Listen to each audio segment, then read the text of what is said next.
헌법재판소 이야기가 나왔으니까 다시 한번 리뷰를 해보면 지난주까지만 해도 그 5대3 교착설, 예. 그 대드락이라고 하나요? 예. 그게 좀 회자가 됐었는데 예. 결국은 5대3은 이제 말 그대로 썰에 불과한 걸로 되는 거죠? 그럼요. 예. 예. 제가 그 분명히 아니라고 말씀드렸었고, 말씀하셨죠. 예. 예. 그리고 이번에 이제 선고기를 잡았다라고 하는 거는 절대 5대3은 아니다라는 게 확인이 된 겁니다. 그러니까 국힘 쪽이나 내란 세력 쪽에서 지금 윤석열이가 복귀하기를 염원하고 그렇게 될 거라고 생각하는 사람들조차도 5대3은 얘기하잖아요. 이제 4대4라고 한다더라고. 4대4. 네, 근거가 뭐냐. 그러니까 4월 4일이라 4대4래. 5대3은 5월 3일 날 해야지. 5대3이라는 건데. 5대3보다 4대4가 더 어려운 거 아닌가요? 훨씬 현실적으로 어렵죠. 예. 불가능한 건데. 4대4가 되려면 김영두까지 가담을 해야 그렇죠. 되거든요. 예, 예. 근데 김영두가 너무나 많은 얘기를 했어. 예. 김영두가 그런 사람이 아닙니다. 심지어 전주 사람인데.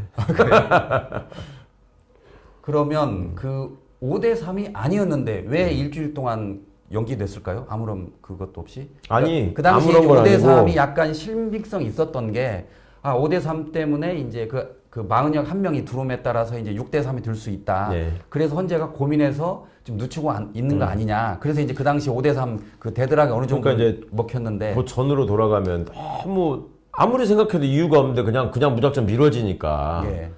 이제 걱정스러운 마음에 이래서 그럴까? 저래서 그럴까? 이런 가능성을 그냥 사람들이 생각해 본 거고. 그렇죠. 예. 그 중에 하나를 그 SBS 임찬종 기자가 상당한 가능성이 있는 것처럼 쓰니까 그게 이제 확 번진 거죠. 사람들의 그랬죠. 불안한 예, 심리를 예, 예.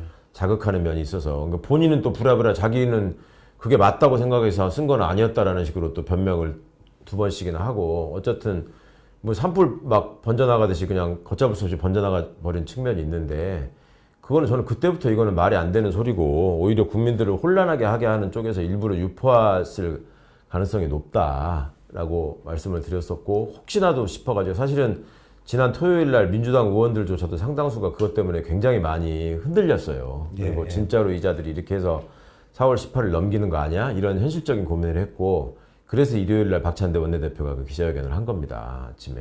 그런데 그 5대3이라고 하는 거에 전제가 되려면 하여튼 그 3명이 맘먹고 못된 짓을 하기로 작심을 하고 몰려다녀야 되는데 그게 아니다 내가 확인해 보니까 그 말씀을 지난주에 드렸던 거잖아요. 그리고 5대3이라는 게 어렵죠. 그거는 그렇게 될 수가 없는 사안입니다. 이 사안 자체의 내용으로만 봐도. 그러니까 정리를 하면 후손의 평가를 받는다. 해외에서 평가를 받는다. 영문으로까지. 그래서 결국 그 누구도 기각하기가 쉽진 않을 것이다. 사실 그 전에 이제 전제가 돼야 되는 거는 이 명백한 내란 상황의 진행 과정을 볼 때 그렇게 될 수 없는 일이라는 게 최초의 전제고. 근데 이제 직위원 사법 신뢰도 저하가 너무 심각해지다 보니까 아니 그런 논리가 무슨 소용이 있어. 지네 마음대로 없는 것도 만들어가지고 해버리더만 이제 이 생각을 시민들이 하신 거잖아요. 그리고 과거 또 헌재는 관습헌법이라는 거를 찾아내가지고 그 헌법소원을 기각했다는 아주 신박한 사례가 있지 않습니까?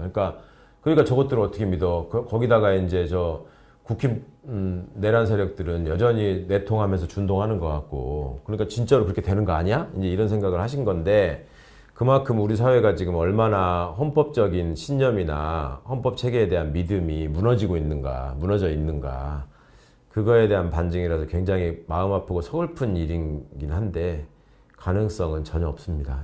예,